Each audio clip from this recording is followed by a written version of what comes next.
యోగాలు ఉన్నట్టుగా మనకి జాతక చక్రంలో కనిపిస్తూ ఉంటుంది. రాశికుండలు చూస్తే ఆ జాతక యోగం అలా ఉన్నట్టుగా కనిపిస్తూ ఉంటుంది.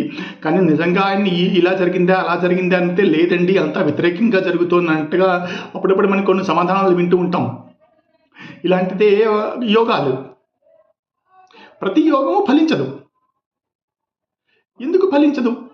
ఆ యోగం ఎందుకు అలాగా అవయోగంగా మారుతోంది? దానికి కొన్ని కారణాలు ఉన్నాయి. ఈ కారణాలు ఎక్కడ చెప్పబడి ఉన్నాయి అంటే ఉత్తర కాలామృత 4వ అధ్యాయంలో 2వ శ్లోకంలో కాళిదాస కొన్ని కారణాలు చూపించారు ఆయన. ఈ కారణాల వల్ల ఈ యోగాలు అవయోగాలుగా మారతాయి అనేది ఆయన చెప్పిన ఆ శ్లోకంలో చెప్పబడి ఉంది. ఆయన ఏం చెప్పారో ఒక్కసారి మనం ఇప్పుడు చూద్దాం. నీచపడిన గ్రహాలు.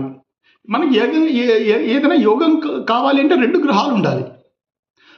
ఒక గ్రహం ఎప్పుడు యోగాన్ని కలగచేయలేదు. 2 గ్రహాలు కలిసి వాటి స్థితి యుతి దృష్టిల వల్ల యోగాన్ని కలగజేస్తూ ఉంటాయి. అది యోగంలో ప్రాథమిక సూత్రం. ఆ 2 గ్రహాలలో ఏదైనా ఒక గ్రహం, కనీసం ఒక గ్రహం, 2 అయితే మనం ఏం చెప్పలేము, కనీసం ఒక గ్రహం ఇలాంటి స్థితిలో కనుక ఉంటే కనుక ఆ యోగం అవయోగంగా మారుతుంది. అవి ఏంటి? నీచపడిన గ్రహాలు, గ్రహ యుద్ధంలో ఓడిపోయిన గ్రహాలు, శత్రుక్షేత్రంలో ఉన్న గ్రహాలు, దుస్థానాధిపతుల దృష్టి పడిన గ్రహాలు,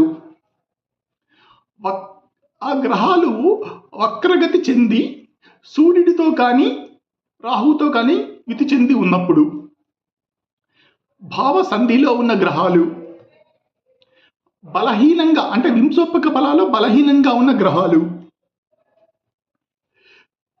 దుస్థానాధిపతులు, మీ దుస్థానాధిపతులు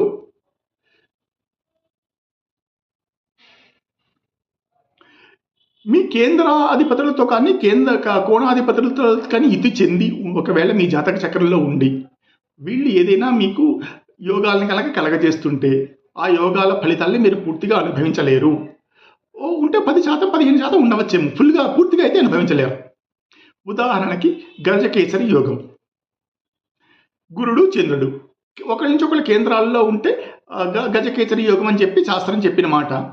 అయితే ఒకవేళ గురుడు కానీ మీకు మకర రాశిలో ఉన్నాడు, చంద్రుడు మేషరాశిలో ఉన్నాడు అనుకోండి, గజకేసరి యోగం వస్తుంది. గజకేసరి ఉన్నట్టుగా రాజయోగం, గజకేసరి యోగం ఉన్నట్టుగా రాశి చార్ట్ చెప్తోంది. కానీ ఒకవేళ గురుదశ చంద్ర అంతరంలో కానీ చంద్రదశ గురు అంతరంలో కానీ ఆయన గ్రహాల ఫలితాన్ని అనుభవించాడు అంటే పూర్తిగా అనుభవించినట్టుగా ఎక్కడ మనకు కనిపించదు. ఎందుకంటే ఆ గురుడు మకర రాశిలో నీచబడుతున్నాడు.